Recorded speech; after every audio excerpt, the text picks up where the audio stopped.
the next 19 October is a mentor award night, which is also recommended, right? So we want to practice what is that. So the mentoring kit, there's a mentor interest survey form. As I said, because this is a social organization, right? People have the right to refuse not to be a mentor. So we want the people who will be like-minded, right? We were thankful out of 30 members at that time, we had 20 who said they were willing to be mentors. I was expecting 5 or 6. Then we have to plug in other people from other clubs, right? It doesn't matter. We can resolve it even if you're not. But get the interest. But of course, influence people to be mentors, right? Because many people are mentor as painful exercise. Mentor, as we say, the benefit, the mentor actually gain and become better in the craft, right? All seafoods become better in their mastery, right? Through having good disciples. So mentoring is influence people. Being a mentor is a great what's in it for me. Then, point number 3, the duly completed mentor interest survey forms will be collected by the mentoring council, acting on behalf of the VPE and the VPN. Right? But of course, let them know what's happening. Then, point 2, the duly completed new member profile sheet and member interest survey form are to be forwarded via the VPM to the mentoring council. But if you work in tandem as we do at TTDI, you don't need to go through the VPN. Just take over the role. Right? Now with that, the mentoring council can then review the member interest survey, what they're interested in, communication, or leadership, or contest, or judging, or events, or club visiting, whatever, right? And then match together with their member profile sheet. What profession they're in, what challenges they're facing, why they need Toastmasters to enhance their career and social path and so forth, right? From that, the mentoring council will recommend the pairing of mentors and mentees. You got it? It's as easy as that. Then, point 4. Assuming today we have a mentor meeting. Actually, you should run a mentoring meeting, right? But for our case, because this year we just decided to do it and save time. So the 6th July meeting was a 2-in-1, a regular meeting plus a mentor meeting, right? We announced, we passed out all the forms, we get the forms, there and then many submitted, some took a few days. Those who are not meeting must be duly informed and send the form for them to respond within 3 days. You got that? Everyone must be there because it's a mentoring meeting. It's not like a club meeting, just talk about mentoring, right? So, with that in place, point 4, 1 week later, you should have another meeting to notify the main mentors and mentees via the mentor assignment notice form and the mentee assignment notice form. Now, because of time constraint, I won't go to details. The mentor assignment form actually has exactly what the Successful Club series slide that Zeelan presented just now. What should the mentor do? First day, first meeting, second meeting, it's all there. So dutifully pass on the mentor assignment notice. This 2-sheet thing there. What should the mentor do with the mentee?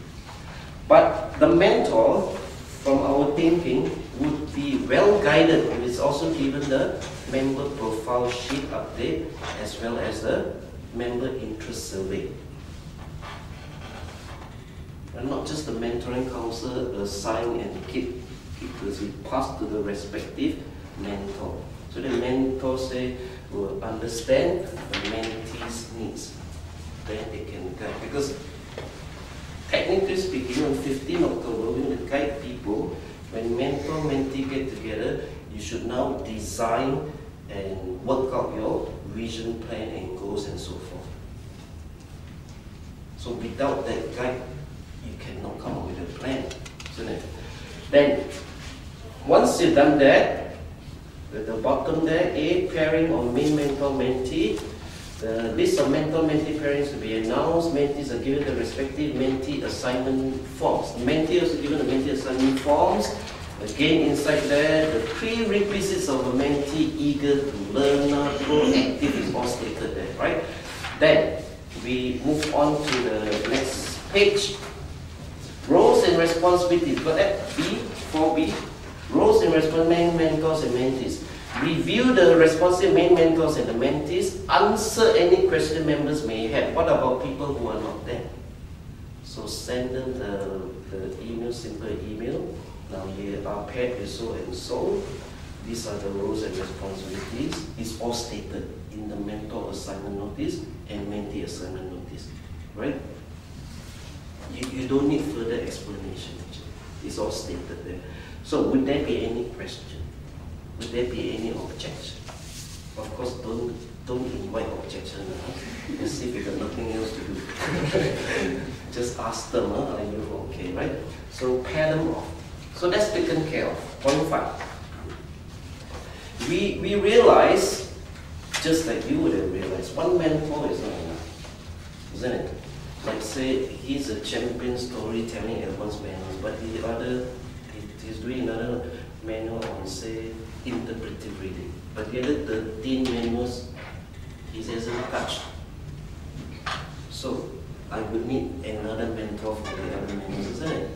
And communication or leadership, right? And so on and so on. So this stage would be another week. The mentoring council assign additional mentors to each, and we dutifully compile a chart and we send out to all, because this is not secretive, right? Because we are not running a, I'm half joking here, we're not running a dating organization, right? The who and who pay off, I jealous business. So we can send it out, right? Because we didn't discuss this issue, will it be personal? No, of course it's not.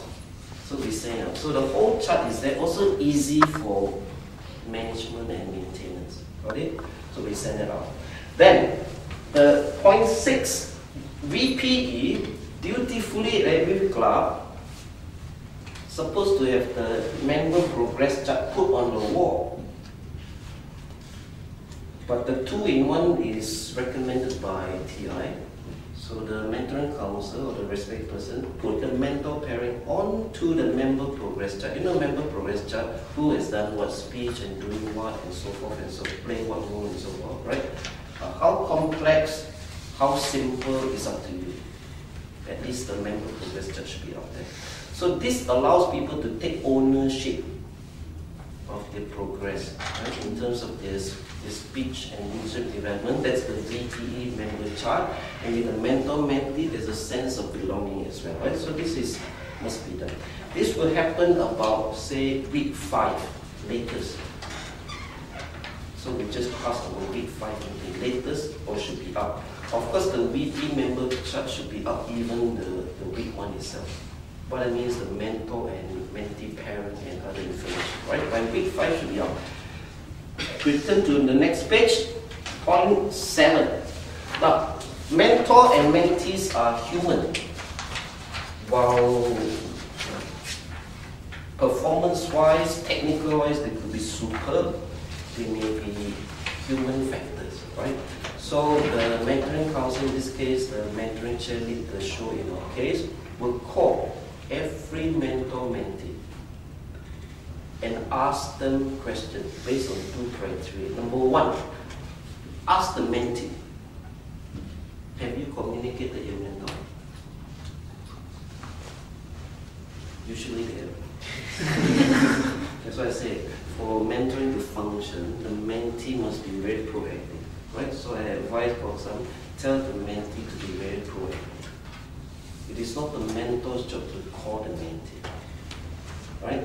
So I give you a simple equation. Proactive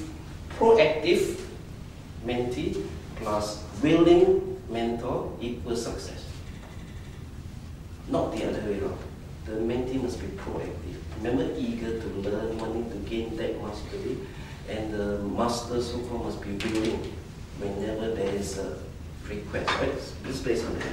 Second criteria, are there avoidable time and personality conflict? Time meaning, say, Moses is superb in his craft, but he's so busy with his work that he couldn't even give the time that he wants to. Right? Good heart, but can't find the time. Another area, personality conflict. One person could be very highly dominant type of person, you know. Another person could be too soft so they can't click. Right? So in our case, the Mandarin counsel has to be the, in Cantonese you say 做媒人. What is in the English? 媒人? Matchmaker. Matchmaker. We get another one for you. Again, do not ever ask your mentee mentor, are you happy with your parent? Don't ask that question. don't invite trouble, right? Because people should try to work things out, and if not, reassign. So it has been done. There have been very few casualty cases in our side, less than 3 I believe, where they need a reassignment, but nothing major. Right? So, point 8, praise and recognition. We assign, as recommended by my mentor, few minutes every meeting, a mentoring program update. Give the sharing by mentor, very pleased with the mentee. You know, humans like praise and recognition. Number 1. Number 2, to let the whole club know there is actually a mentoring program in place. Right? And then when people really feel the sense of belonging. We do that, plus, as I said just now, we even give up the cert through a ceremony. I believe it's the only one done in this country. Not because we want to be the first, because it's recommended. When we do that, we will report to you. Better still come over, witness yourself. And 9, mentor interest survey is to be done every year. Because next year we want their commitment whether they want to be mentor again. Right? And so on and so forth. Now, because of time constraint, I will have to wrap up. And then you ask questions. Right? Because the last page actually our concept, 6 people, I briefly mentioned just now, who are crazy in their own areas especially. Right? They just love their area so much so they can be the resource person. Right? We are blessed to so happen to have 6 people with these 6 areas. What about you? If you don't have that, we can help you. As the bridge builder, right? So, I'll open question to the floor based on what has been presented so far. You guys got any questions? Hi, John. Hi. Sorry, just like one thing. Can you go to your point 7? Point 7. Yeah. So you actually mentioned 2 criteria. One is are the mentors fulfilling the responsibility, and the second is there any unavoidable time? So personally, I have encountered a problem whereby I actually engage myself an external mentor from external. Someone arranged for you or you went there? I went directly. Okay, and then what you said, I used the most unconventional way. I emailed. I emailed, and he actually replied me, and after that we actually talked. But along the way, along the days, he is actually a busy person, whereby we actually cannot meet at all. So I think that is a time conflict. Right. It's time conflict. So how am I supposed to solve? Number 1, were you a member here then? Were you a member in KPMG already? Yeah. Do you have a main mentor here in the first place? We just started assigning. We just started assigning. So the main mentor, keep the main mentor. We call it a buddy. Also, just like you call a buddy, right? At least there's a sense of belonging. Someone who knows slightly more than you in those certain areas, right? Areas lacking, you look for internal or external mentor, correct? Plus in your case, the person supposed to help you in certain areas did not work out. So you have to look for another one. You can even, or should, if you have the capacity, have 2-3 mentors